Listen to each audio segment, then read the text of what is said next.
Hello, I'm Matt Guff from thehouse.com. I'm here with Steven Cobb from Mervin Manufacturing. Steven, how you doing? I'm doing good. Good to hear. Thank you.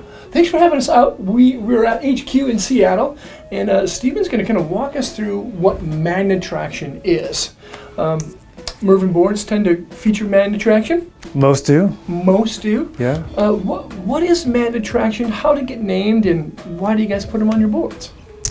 Well, Magne-Traction was sort of a happy accident in that we started playing around with some older concepts that Mike Olson had done back in the 80s. The board specifically that I'm talking about is actually a dual camber board that had dual side cuts as well. Woo. So it had basically two side cuts with a bump in the middle and the contact points on the edge. Right. So we started thinking about that idea, and just a light bulb went off one day, and we're like, what if we make this like a serrated edge? That really would grip well. It'd be like claws on the side of the mountain. So we kicked it around, played with some prototypes, and pretty much nailed it on the first one that we actually rode.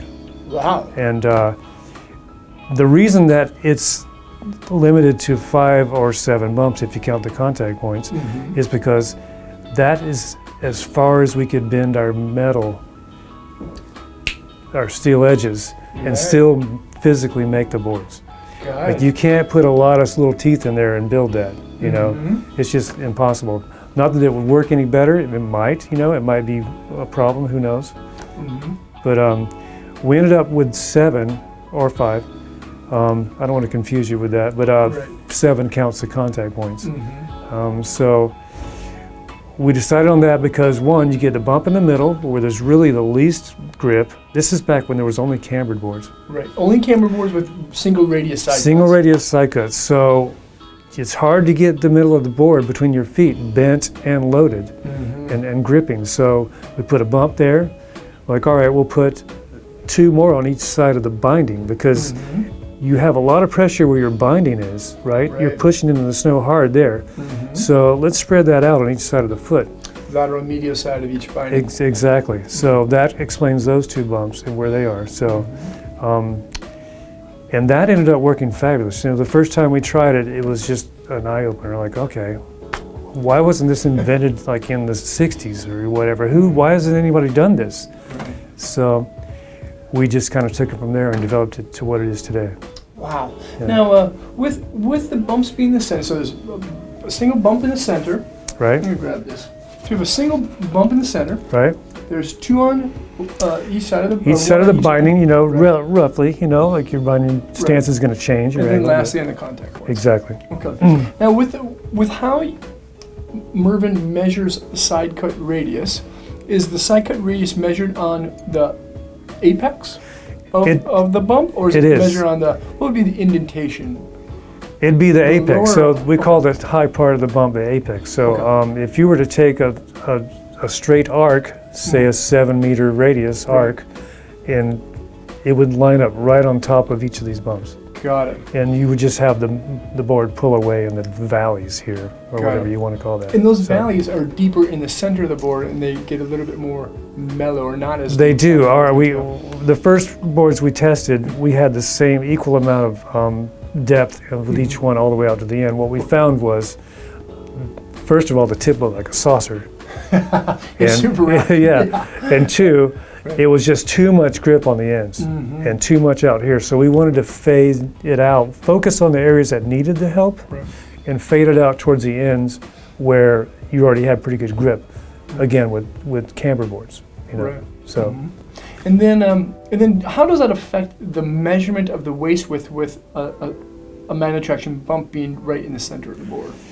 We measure the widest part of the bump here, the wide part. So that's when you look at the waist widths on our info, that's what you'll see, is this width. We don't count this because, you got to count the wide part. Got it. Now with boards that feature setback stances, is the side cut radius in the center bump centered within the stance, or is it centered within the middle of the effective edge? It really depends on the degree of how far it's set back. If it's just a mild setback, we leave it centered.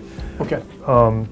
Because one, you want even spacing you know, with these bumps, pretty much. So, right. Because again, all these bumps are working on a tangent of this radius. So you want those all working together to pull for the same arc, the same turn, you know. But like on some boards, we do have that have extreme setbacks. You would call, say, maybe at more than 1.5 inches or so, 2 inches. Like the BRD or something. Like yeah, that. some of the lost boards. But you're gonna move the camber apex back if it's camber, or the rocker, with the stance. And the mag bumps as well. You want everything set up to where the rider's going to stand on the board. Got it. Got it. So for those boards specifically, if you wanted to try to twin the board up, if you move your bindings towards the nose because they're set back, right? It would have an offset side cut radius, Magne-Traction, and apex of whatever profile shape it is. Right. It would be, but it was, you know, it's not going to hinder you that much because you could easily throw your weight forward and back and adjust for that. You know, it's not the end of the world. Yeah. But it's just not perfected or fine-tuned for that spot, you know. Right. Yeah. Now, the name, Magnetraction, how did that come about? It's an interesting name. You know, Magnetraction, you know, 2 words, can be hyphenated, capital M, capital T. Yeah, well, funny enough, that word wasn't an original concept. That word came from slot cars. Oh, right. The electric slot cars? Electric little slot cars that go around the track. You've seen them, we know. They fly off all the time. They have magnets, right? And so I think it was Aurora or AFX branded that Magnetraction with an E or an A. Anyway, theirs is with an A. So we took that name because we thought it was fun, you know, like because he does give you much better traction, you know, and edge hold. So we applied it to snowboards, and that's where that name came from. That is so cool. Yeah, we think so. A little nerdy, maybe. Yeah, maybe a little nerdy. That's all right. Now, so when was the first Magnetraction board brought to market? I think it was 2003-04. With the Skate Banana? No, this is pre-Skate Banana. Skate Banana was around 2006. Okay.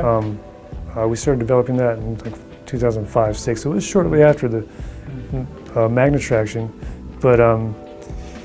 Yeah, 2004, we actually offered a board line called the Magnetraction. That's how we presented it at first and offered it. So there was a limited run of like 300 boards that are really rare. If you find one of those, grab it, you know.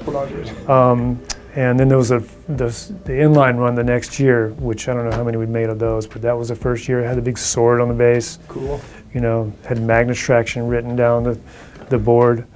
You know, make no mistake, it was a Magnetraction board. And that was the first year. It was kind of mixed reviews because people were afraid of it. You know, it was pretty extreme for the time. Which is interesting. Yeah. You know, I think I can definitely tell the boards that I ride that feature Magnetraction and the ones that don't. Oh, absolutely. There's no question if you're riding a Magnetraction board, especially if you're on ice or hard snow. You know. Now, along with the Magnetraction, you have 3 different profile shapes. I want to talk about how Magnetraction influences the feel of the Banana Tech, the former BTX, the 3 options of the C2, and then the more aggressive C3. How does Magnetraction kind of work along and give a different feel or benefit those profile shapes for those boards? Well, obviously, I mean, with the rocker or the BTX, as we call it, it's a lot looser ride. Yeah. You know, so it works really well for lower speeds and jibbing and just playful snowboarding, you know, if you're not serious. But being a looser ride means you're going to need a little bit more edge hold because it can be a little slippery. So, I mean, it is kind of an aid to that. And we think that those two combinations, that combination of 2 things, makes a Skate Banana work as well as it did initially, you know. And then obviously we've stayed with that to all the other contours that we've released since then. So it's just I think it helps not only camber boards, you know, but it mostly helps the rocker boards, the hybrids, and the things that are a little bit looser feel, you know, because when you get up on that edge, you want to have that pressure on your edge. You know, you don't want to be sliding around. So it makes a big difference, I think. Yeah. I think that's one of my favorite things about those hybrid style profile shapes, BTX, C2, EC2, XC2, whatever formulation of acronym they are. Yeah, they're kind of loose, floaty, playful. Right. But still, when you tilt them, when you put them on an edge, they still bite and they can still be really precise. Oh yeah, it hooks up. I mean, it's up to the rider at that point, Yeah. So, I like it. I'm a little older now, so I'm not out there trying to like impress anybody with my snowboarding. So I just want to have fun. Yeah. And I just find that that's just way more casual and fun. I mean, there's days when you want some camber, but for the most days, I'm a C2 hybrid guy. So. What is your most favorite board that has featured Magnetraction? If there was one board that you kind of gravitated towards, they were like, this is my dream board, I love this one, and Magnetraction made it better than it was. TRS, no question. Yeah, TRS. Yeah. I've been riding that board for years, actually. I rode it, I don't know, maybe 10 years. But wow. And it's always with me. When I go to the mountain, there's always a TRS in my bag. It's the one. Yeah, awesome. It's the board that I compare all of our other test boards to. Oh, it's your base. Yeah, it's my base, my control sample. Yep. Yeah. Cool. Steven, thank you for your time. My pleasure. Hey, and thank you guys for watching, of course. Leave a comment or question. Let us know what you think of Magne-Traction, featured on Mervin manufacturing style boards, Lib Tech, and Canoe. Subscribe to the channel there. Check out more vids there, and hopefully we'll see you on snow. Peace.